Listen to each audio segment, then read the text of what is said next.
The cage was small, made of steel bars and frozen silence. Inside, a purple-skinned alien girl sat. Shivering in the cold, her arms and legs were tied with rough, painful ropes. Blood had dried on her face. Mixing with dirt and snow, her lips were cracked, her eyes empty. Her name? She hadn't spoken it in days. She had lost everything: her family, her people, her freedom, captured during a human raid. She expected only one thing: death. The other captives were already gone, sold, or killed. She was the last one left in the icy holding camp. Footsteps crunched through the snow, heavy, deliberate, closer and closer. Her ears twitched. Her heart started racing. A shadow appeared near the cage. Tall and broad, wearing dark armor and gloves, a human. Her breath caught. She closed her eyes, bracing herself. He's here to finish me.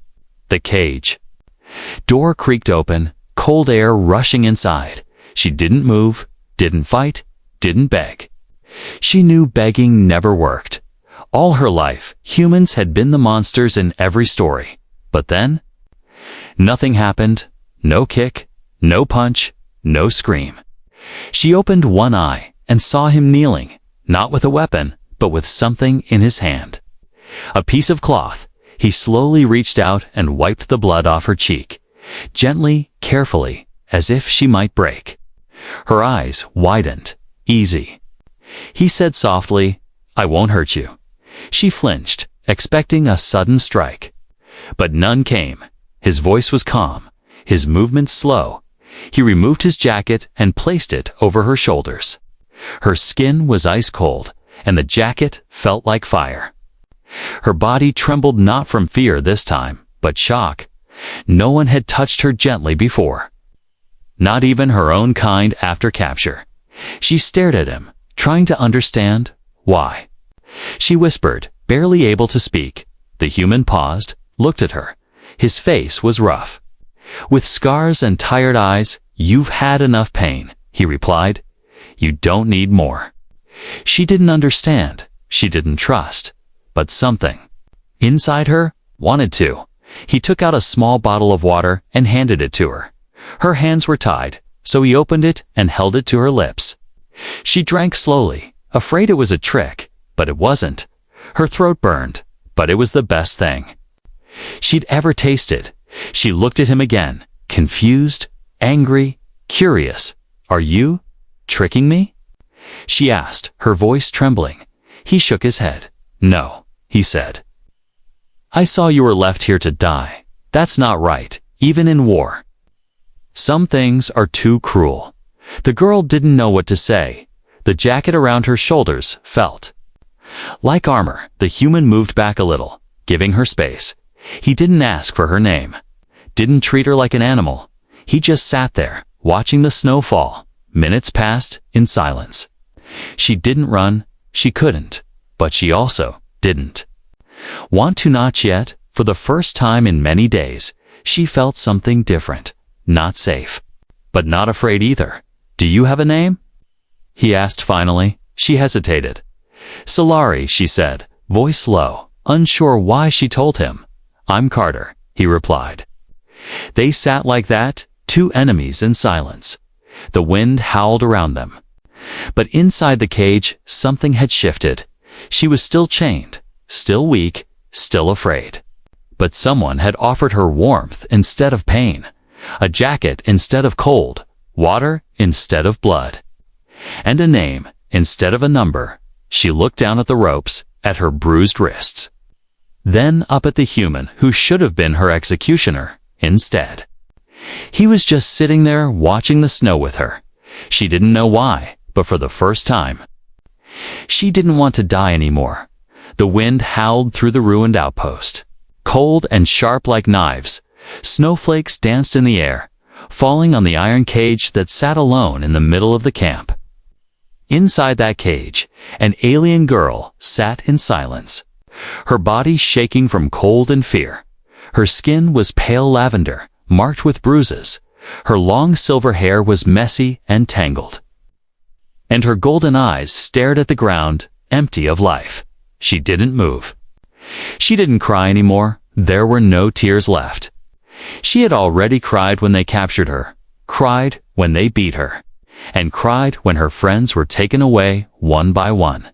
She was the last one, and now she waited for the human to return. Humans were the monsters in her people's stories. They came from the sky with fire and machines. They didn't ask questions. They just took. And now, she was one of the things they took. The metal door groaned open. Heavy boots stepped through the snow. The sound was slow and steady. The girl's ears twitched. Her heart began to race. She closed her eyes and took a deep breath. This is it, she thought. He's coming to finish me. She didn't scream. She didn't beg. What was the point? No one ever listened. The footsteps stopped outside the cage. She heard keys jingling. Then the door creaked open, but nothing happened. No blow, no command, no shouting. She opened her eyes slowly and froze. A human man stood there, tall and wrapped. In a dark coat, his face looked tired but not cruel. His eyes? They weren't cold like the others. They held something different. He knelt beside her without a word and placed something over her shoulders, his jacket. It was still warm from his body, and it covered her thin arms like a shield. She blinked. Confused, drink, he said, opening a small water bottle. He held it out, but she didn't move. Her hands were tied. So he gently brought the bottle to her lips. She hesitated, then drank. The water was cold, but it felt like life returning. To her throat, "Why?" she whispered. "Why are you doing this?" The man didn't answer right away. Instead, he sat beside her in the snow, letting the cold bite at him, too. After a moment, he spoke, because someone should. She didn't know how to reply. Her whole life had taught her one thing: humans didn't care. They destroyed, they used, they never helped. "What's your name?" he asked quietly. She looked away. "I don't remember." She lied. The man didn't push her. He nodded. "Then I'll call you Snow. For now, Snow." She had never been given a name by a human. Only numbers, only orders, only pain. My name's Daniel, he added. "I'm not going to hurt you." She looked at him sharply. Her voice cracked. "Why not? That's what humans do, right?" Daniel looked at the sky for a moment, then said, "Not all of us." She didn't know whether to believe him, but there was something in his voice. Something real, and he hadn't hit her, hadn't shouted. He gave her water, warmth, and a name. Outside, the wind screamed louder, but inside the cage, it was silent. The girl Snow sat wrapped in his jacket, watching him, studying his face. He pulled a small package of food from his pocket and offered her a bite. Her stomach growled, but she hesitated. "It's not poisoned," he said, with a sad smile. She took a bite, then another. The taste was simple, but to her, it felt like luxury. Daniel checked her ropes, but didn't untie them yet. "If I free you now, the others will see," he explained. "Give me time. I'll find a way." She didn't respond. Her body was weak, but her mind was awake, confused, frightened, curious. Why was this man different? And why did she want to believe him? As the snow fell thicker and the world outside grew darker, a small fire lit inside her chestnut, a real one, but something she hadn't felt in a long time: hope. The next day, the camp was louder than usual. The soldiers were laughing, shouting, and stomping around as snow melted under their boots. The air smelled of burnt fuel and cold metal, but inside the cage, Snow remained still, her eyes open and alert. She was waiting. Her wrists still hurt, but the swelling had gone down thanks to the gel. Daniel's jacket was wrapped tightly around her body, hiding the bruises underneath. It didn't belong to her, but it made her feel human. Even if she wasn't, footsteps passed by her cage throughout the day, but none of them were Daniel's. Her heart sank each time. Was he late? Had something happened? Or worse, had he changed his mind? A voice broke the silence near her cage, still alive in their alien. It was a soldier, tall, rough-looking. His voice was sharp with amusement, not concern. "Didn't expect you to last this long? Thought one of us would have broken you by now?" Snow didn't answer. She had learned long ago not to give reactions. They only encouraged cruelty. The soldier chuckled and walked away. Talking to someone else, she could hear the voices, but not the words. Still, she listened carefully. Her ears had grown used to finding meaning in the silence between footsteps and laughter. And then she heard it, his voice. Daniel, he was nearby, not far from her cage. His tone was calm, but serious. "I'm telling you. Leave her alone. She's no threat," another soldier answered, mocking. "Since when do you care about alien pets, Daniels?" Planning to keep her was laughter, harsh and cruel, the kind that made her skin crawl. Daniel's voice dropped, tight and low. "Back off, Mason, or I'll report your little games with the prisoners." A pause followed. "No. Need to get all noble," Mason said, voice colder now. "You're making us look weak. You better not forget which side you're on." Snow couldn't see their faces, but she could hear everything.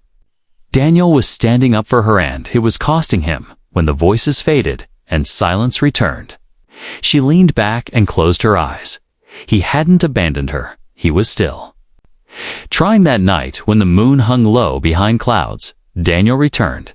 This time, he looked different, tired, angry, and cautious. His hands shook slightly as he unlocked the cage door. But his voice was steady. "They're watching me now," he whispered. "We don't have much time." Snow stared at him. "They know?" "They suspect," he said. "I argued with one of them today. They're starting to ask questions."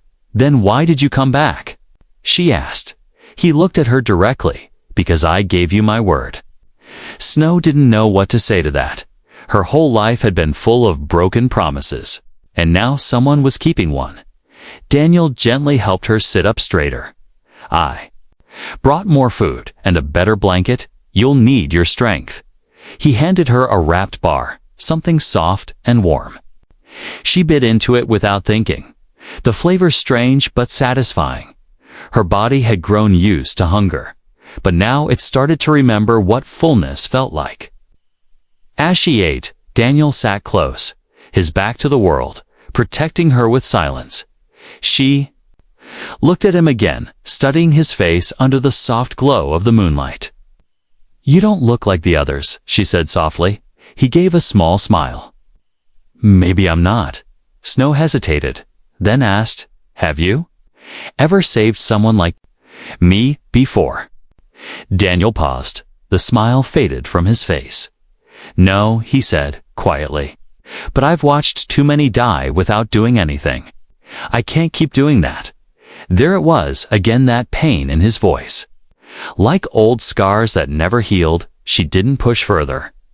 Instead, she did something she never imagined she would do with a human. She reached out, slowly, and touched his hand.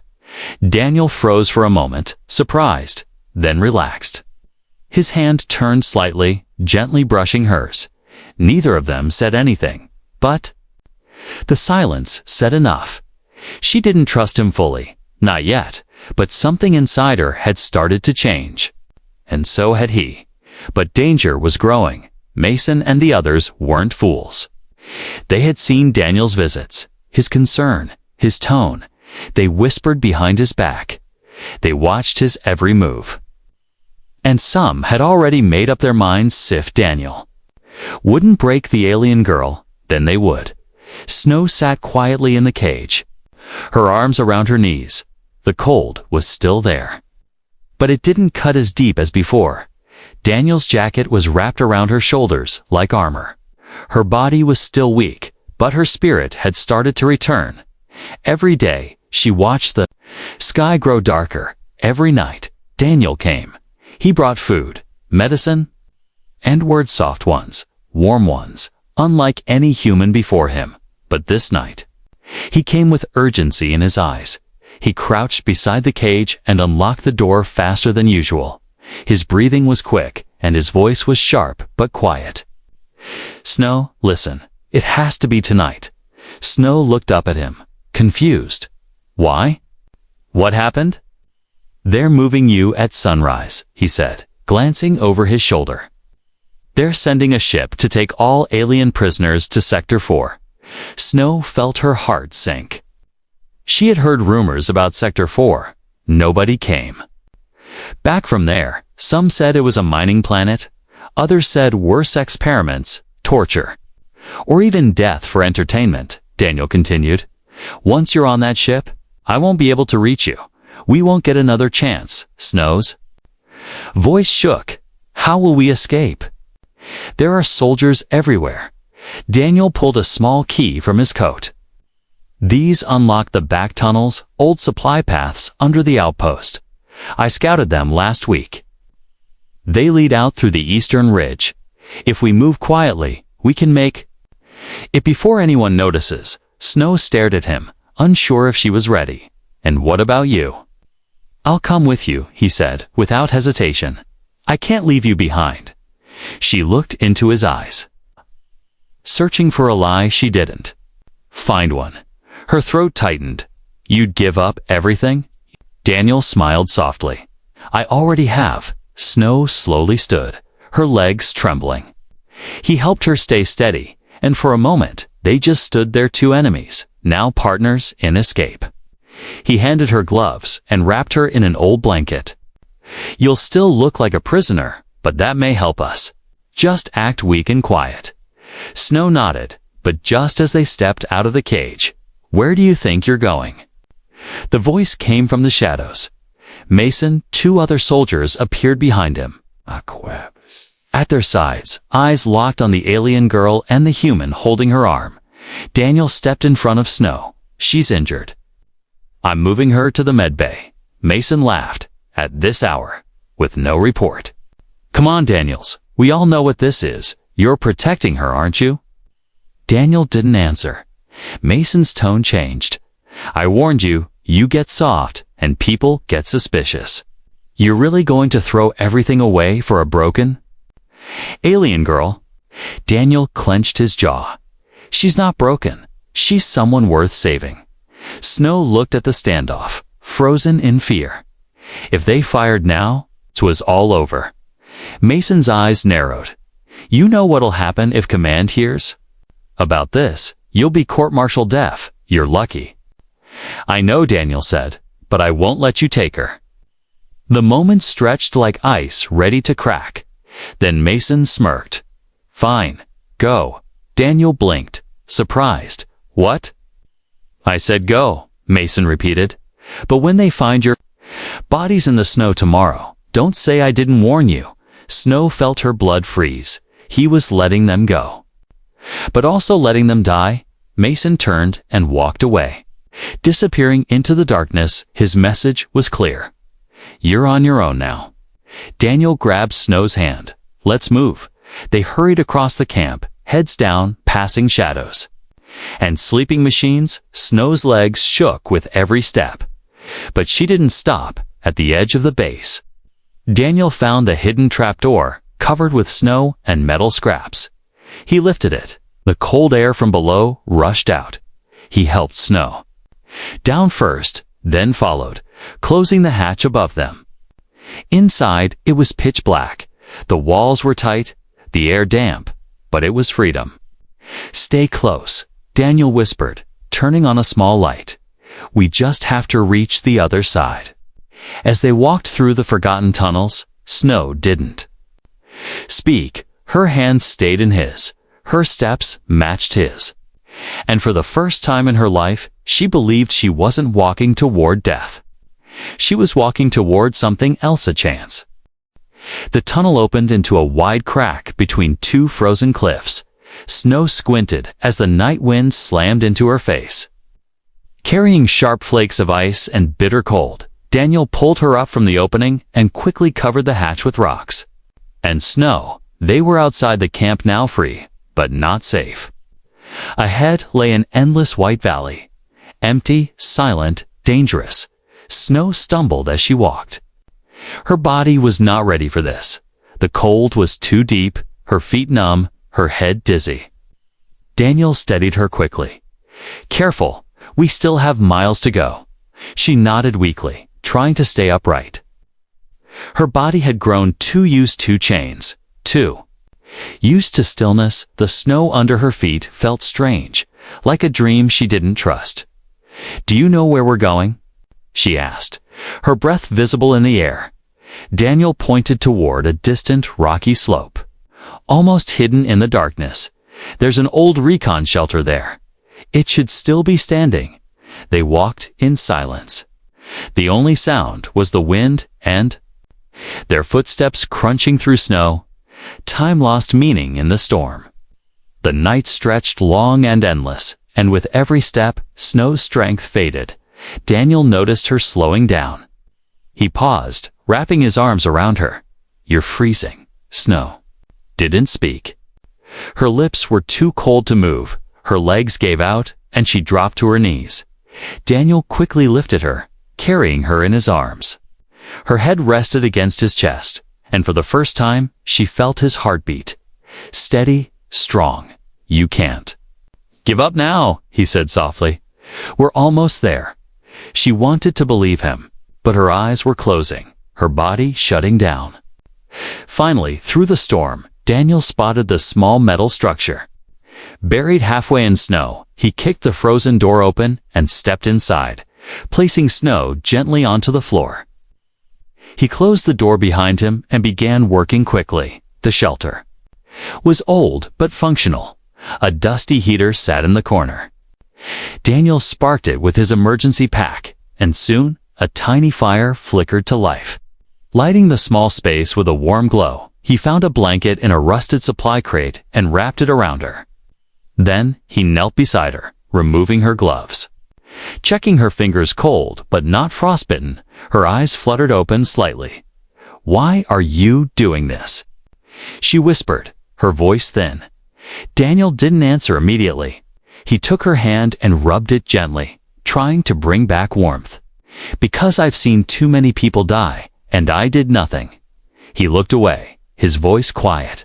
"I was part of a raid once. Years ago, there was a girl like you, young, afraid, chained.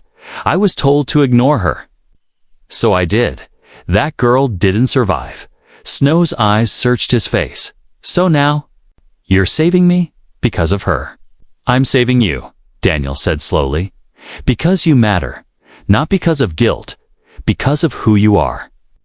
"Right now," Snow blinked, her throat tightening. "You don't even know me," Daniel smiled gently. "I know enough. You're brave. You didn't cry when they hurt you. You didn't beg, and you're still here." She looked at the fire, watching the flames dance. Her body was still trembling, but the warmth was returning slowly. "I thought all humans were monsters," she whispered, "until I met you." Daniel reached into his pack and offered her a protein bar. She took it with weak hands, chewing slowly. The taste didn't matter, was survival. "Tomorrow," Daniel said, "we'll head toward the ridge. There's a landing point where a supply ship comes once a week. If we reach it, I'll send a signal for help." Snow looked up, her voice stronger now. "And if they catch us?" Daniel's eyes hardened. "They won't." Silence filled the shelter again, not heavy, but calm. Snow leaned back against the wall, her body slowly relaxing, her fingers wrapped around the blanket, her eyes half closed. "You gave me warmth," she whispered, "not just fire, but something inside." Daniel looked at her, unsure what to say.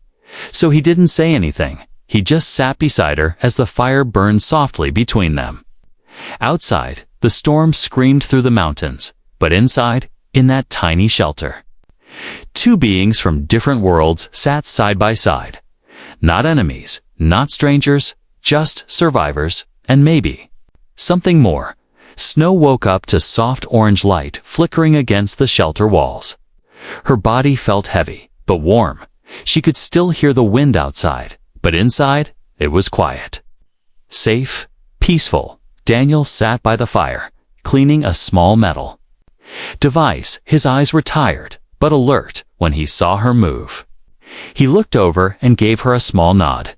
"You're awake. Good." She sat up slowly. The blanket still wrapped around her. Her legs hurt, her back ached, but she was alive. "Did you sleep at all?" she asked. He smiled faintly. "A little. Someone had to keep the fire going." Snow looked around the shelter. She had expected to die days ago, but now here she was, wrapped in warmth, drinking water, eating food, and sitting with a human who hadn't treated her like property. "I keep thinking this is a trick," she said quietly. "Like I'll wake up chained again." Daniel met her eyes. "This is real. Snow, you're free now at least." "Almost. Almost." She raised an eyebrow. "We're not safe yet," he explained. "We still have to reach the ridge and send the signal. The others, they won't stop searching for us." Snow looked down. "Why not just leave me? You could have escaped easier." "Alone?" Daniel shook his head. "That's not an option." She studied him carefully. "Why do you care so much?" Daniel hesitated, then replied, "Because no one ever cared for me either." "Not really. I know what it's like to be treated like nothing. And I won't let that happen to someone else, especially not someone like you." Her chest tightened. She didn't know how to respond, so she just said, "Thank you." He nodded, accepting it without pride, just truth. The next few hours passed slowly. They ate, rested, and Daniel taught her how to use the communicator. Snow fumbled with it, frustrated, but he guided her gently, never raising his voice. "You're patient," she said, surprised. "I used to train kids on colony ships," he said, smiling at the memory. "They broke more things than they learned, but they laughed. And that made it worth it, kids." Snow asked, curious, "Did you have your own?" He paused for a second. "No, just trainees, the closest I ever got." Snow looked at him differently now, less like a soldier and more like someone with a heart. After a quiet moment, she said, "I never smiled before, not around humans." He looked at her. "Do you feel like smiling now?" She didn't answer right away, but slowly. Something moved across her face, soft curl of her lips, small and shy. Her golden eyes softened. And for a brief second, the scars and fear faded. Daniel's eyes widened slightly. "That's a good look on you," Snow blushed, quickly hiding her face behind the blanket. "Don't make fun of me." "I'm not," he said honestly. "It suits you." She peeked at him through her hair. "You're strange for a human," he laughed. "You're not the first to say that, for the first time since the raid." She laughed too. It was quiet, unsure, but real. But the warmth didn't last long. Later, as they prepared to leave the shelter, Daniel froze near the entrance. He crouched down and brushed snow from the ground, revealing something, a boot print. Fresh, Snow saw his expression shift. "Someone's been here," he said. Her heart jumped. "They found us." "Maybe just scouting," he said, voice tight, "but we have to move now." They packed quickly. Grabbing what they could, Snow wrapped her scarf tightly around her head, blending into the white. As they stepped outside, the wind had calmed a little, but tension hung heavy in the air. Each step felt louder, every shadow a threat. "Stay close," Daniel whispered. "If anything happens, don't stop running." Snow nodded, fear building again. But this time, it wasn't alone. She had someone beside her. They moved fast, following a frozen stream that led toward the ridge. The sun was hidden behind clouds, and everything looked the same, white, gray, silent. "Are you sure this is the way?" she asked. "Yes," he said, checking his compass. "We're close now, maybe an hour away." But something felt wrong. Snow kept glancing over her shoulder. She couldn't shake the feeling that someone was behind them. Suddenly, a sound. A branch snapping. Daniel grabbed her hand and pulled her behind a rock. They crouched low, breaths held from behind the trees. A figure passed, dark armor scanning the snow. A search team, Snow's grip tightened around Daniel's hand, her body. Shivered not from cold, but fear, Daniel met her eyes and whispered, "We're not going back." No matter what, and Snow believed him. The wind picked up again, colder and sharper than before. Snow and Daniel stayed crouched behind the icy rock. Holding their breath just out of sight, the dark-armored figure moved slowly across the frozen field. Scanning the area with a red-tinted visor, Snow's heartbeat was pounding in her ears. Louder than the wind, louder than her thoughts, she dared not move, not even to blink. One wrong sound, and they were done. Daniel stayed still beside her, one hand resting gently on the pistol at his belt. His eyes watched every movement, ready to act, but hoping he wouldn't have to. After what felt like forever, the soldier moved past them. Vanishing into the snowy trees, Daniel exhaled slowly. "We need to move now," Snow nodded, and they slipped away. Carefully stepping through fresh snow, following the stream again. Their destination, the rocky ridge, was finally in sight, a dark line against the white landscape just beyond. It was the place Daniel had spoken of, the signal tower. An abandoned compoint from an old war. If we reach it, he had told her, I can call for help. Someone who owes me a favor. But as they neared the base of the ridge, another voice echoed through the trees. Stop right there. They turned Mason, flanked by two other soldiers, weapons raised. Snow falling around them like silent ash. Daniel stepped in front of Snow instantly. Let her go, Mason. She's done nothing wrong. Mason smirked. Wrong? She's an alien, Daniel. She's a prisoner. And you, what are you now? A traitor. I'm human, Daniel said firmly. And so is she. Where it matters. The soldiers didn't move, but their fingers tightened on their weapons, ready to fire. Snow's legs trembled. Her heart screaming in her chest. She wanted to run, to hide, but instead, she did something she never thought she would do. She stepped forward, past Daniel, past fear. She stood tall, still thin, still wounded, but her voice was steady. I was chained, beaten, treated like nothing, but he saw me not as a thing but a person. Mason laughed. And what? You think that changes anything?